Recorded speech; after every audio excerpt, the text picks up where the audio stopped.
Guys, এই লোকটা photo তুলছে কারণ জানেন এত লোকের ভিড় কেন জানেন?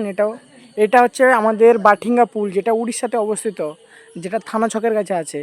এখানে অ্যাকচুয়ালি আমাদের বন্যা চলে এসছে, ঠিক আছে? বন্যা অ্যাকচুয়ালি জল বেড়েছে, তো ওটা দেখার জন্য অনেক লোক এসেছিলো। তো আমাদের এখানেও জল আসতে চলেছে। তো যারা যারা বিশ্বাস করছো না যে আমাদের গ্রামে জল আসতে চলেছে, সবাই বলছে জল আসছে, বাট অনেক লোকে বিশ্বাস করছে না, কারণ এখানে আমাদের ধান রোপণ করে ফেলা হয়েছে, ঠিক আছে? তো আমাদের 5বার বন্যা এসেছিল, তারপর এবার সবাই মানে ধান রোপণ করে ফেলেছে। এবার আবারও কোথায় বন্যা আসছে, এবার ওটা দেখার জন্য এত লোকের ভিড় পুলের কাছে।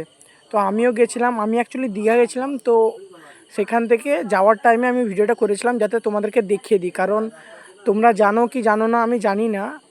এবার আমার দায়িত্ব হচ্ছে তোমাদেরকে দেখানো, ঠিক আছে? কারণ তোমরা অনেকজন বিশ্বাস করছো না, তাই আমি ভাবলাম যে তোমাদেরকে দেখিয়ে দিই বা তোমাদেরকে জানিয়ে দিই যে বন্যা আসছে।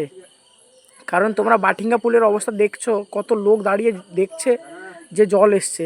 এবার তোমাদের হয়তো বিশ্বাস হচ্ছে না, এবার তোমাদেরকে বিশ্বাস করানোর জন্যই আমি এই ভিডিওটা বানিয়েছি, যাতে তোমরা বিশ্বাস করো আর তোমরা আগের থেকে সতর্ক হয়ে যাও যে বন্যা এসছে।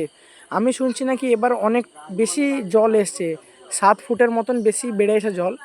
তো তাই ভাবলাম যে তোমাদেরকে জানিয়ে দিই, যাদের যাদের ঘর নিচু জায়গায় আছে, তো তোমাদের থাকার ব্যবস্থা প্লিজ আগে থেকে করে নিও।